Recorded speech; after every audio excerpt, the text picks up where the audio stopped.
ప్రపంచ రాజకీయాల్లో 2026 సంవత్సరం ఒక కీలక మలుపుగా చరిత్రలో నిలిచిపోయే అవకాశముంది. ఎందుకంటే ఈ సంవత్సరంలో జరిగిన ఒక సంఘటన ప్రపంచ దేశాలన్నింటినీ ఒక్కసారిగా ఆలోచనలో పడేసింది. అది ఏంటి అంటే యునైటెడ్ స్టేట్స్ చేసిన ఆపరేషన్ అబ్సల్యూట్ రిజాల్వ్. ఈ ఆపరేషన్ సాధారణ సైనిక దాడి కాదు, యుద్ధం కూడా కాదు.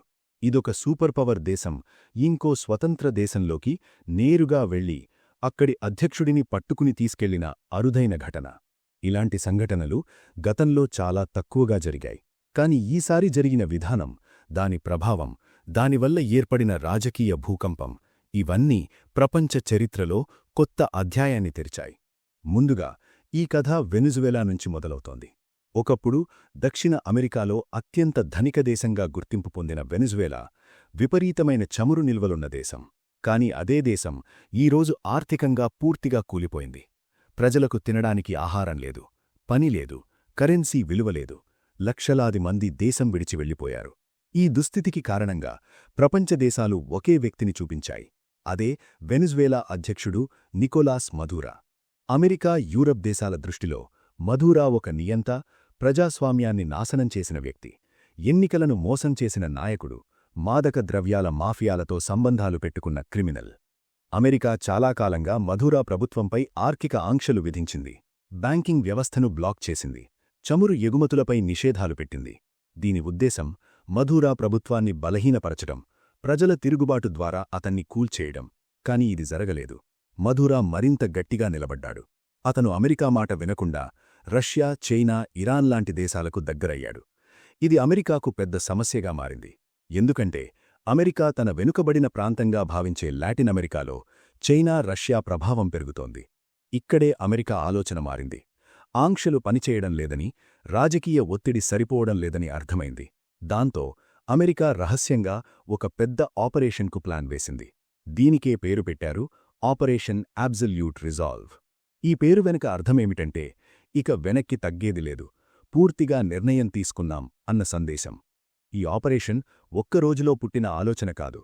అమెరికా ఇంటెలిజెన్స్ సంస్థలు చాలా సంవత్సరాలుగా వెనుజువేలాలోని పరిస్థితులను గమనిస్తున్నాయి. మదూరా ఎక్కడుంటాడు, ఎప్పుడు ఎక్కడికి వెళతాడు, అతని భద్రత ఎలా ఉంటుంది, ఎవరు అతనికి నమ్మకస్తులు, ఎవరు లోపలనుంచే వ్యతిరేకులు, ఈ సమాచారం అంతా జాగ్రత్తగా సేకరించబడింది. సిఐఏ, ఎన్ఎస్ఏ, పెంటగాన్ కలిసి ఈ ఆపరేషన్ను మలిచాయి. ముఖ్యంగా మదూరా చుట్టూ ఉన్న సెక్యూరిటీ సిస్టంలో బలహీనతలను గుర్తించడం ప్రధాన లక్ష్యం. ఈ ఆపరేషన్లో అత్యంత కీలకమైన అంశం సర్ప్రైజ్.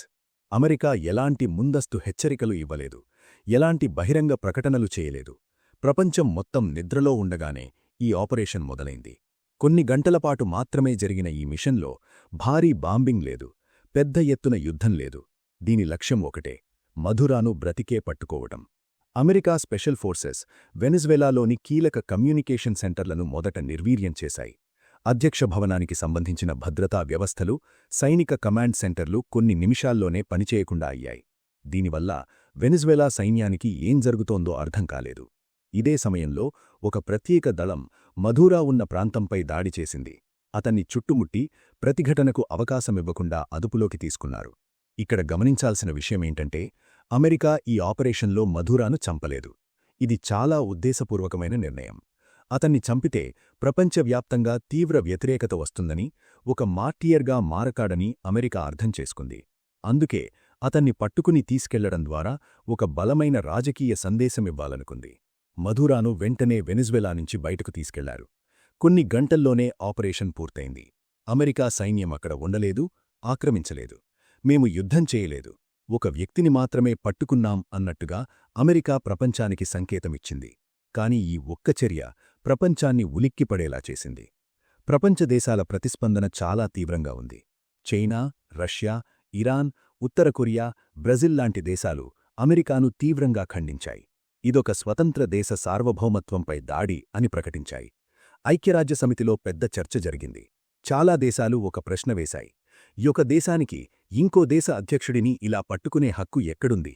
ఈ ప్రశ్నకు అమెరికా దగ్గర స్పష్టమైన సమాధానం లేదు. ఇక్కడే అసలు ప్రమాదకరమైన అంశం మొదలవుతోంది. ఈ ఆపరేషన్ ఒక ప్రెసిడెంట్ సృష్టించింది. అంటే భవిష్యత్తులో ఏ పెద్ద దేశమైనా ఈ నాయకుడు చెడ్డవాడు, మా భద్రతకు ముప్పు అని చెప్పి నేరుగా సైనిక ఆపరేషన్ చేసి పట్టుకుపోవచ్చా? ఇదే ప్రపంచాన్ని భయపెడుతోంది. భారతదేశం కోణంలో చూస్తే ఇది మరింత సున్నితమైన విషయం. భారతదేశం ఎప్పుడూ సార్వభౌమత్వాన్ని గౌరవించాలి, సమస్యలు డైలాగ్ ద్వారా పరిష్కరించాలి అనే విధానాన్ని పాటిస్తోంది. కాని అమెరికా చేసిన ఈ పని రేపు ఇదే లాజిక్తో ఏదైనా దేశం భారత్పై వర్తింపచేస్తే, ఉదాహరణకు కశ్మీర్ లేదా అంతర్గత విషయాలపై. అందుకే భారత్ చాలా జాగ్రత్తగా స్పందించింది. అమెరికాను బహిరంగంగా విమర్శించలేదు, అలాగే మద్దతు కూడా ఇవ్వలేదు. చైనా అయితే ఈ ఆపరేషన్ను చాలా సీరియస్గా తీసుకుంది. ఈరోజు వెనిజువేలా, రేపు తైవాన్ అన్న భయం చైనాలో మొదలైంది. అందుకే చైనా తన సైనిక సిద్ధతను పెంచుకుంటోంది. రష్యా కూడా ఇదే అభిప్రాయం వ్యక్తం చేసింది. అమెరికా ప్రపంచ పోలీసులా ప్రవర్తిస్తోందని విమర్శించింది. మొత్తానికి ఆపరేషన్ అబ్సల్యూట్ రిజాల్వ్ ఒక సైనిక విజయం కావచ్చు, కానీ రాజకీయంగా ఇది ప్రపంచాన్ని అస్థిరత వైపు నడిపే అడుగు అని చాలామంది విశ్లేషకులు చెప్తున్నారు. ఇది శాంతిని తీసుకొచ్చిందా, లేక భవిష్యత్తులో మరిన్ని యుద్ధాలకు దారితీస్తుందా? ఈ ప్రశ్నకు సమాధానం కాలమే చెప్పాలి. కాని ఒక విషయం మాత్రం ఖాయం. ఈ ఆపరేషన్ తర్వాత ప్రపంచం మునపటిలా లేదు. దేశాల మధ్య నమ్మకం తగ్గింది, భయాలు పెరిగాయి. సూపర్ పవర్ దేశాల నిర్ణయాలు చిన్న దేశాల భవిష్యత్తును ఎలా మార్చేస్తాయో ఈ సంఘటన మరోసారి చూపించింది. ఇది కేవలం వెనిజువెలా కథ కాదు, ఇది మొత్తం ప్రపంచానికి ఇచ్చిన హెచ్చరిక.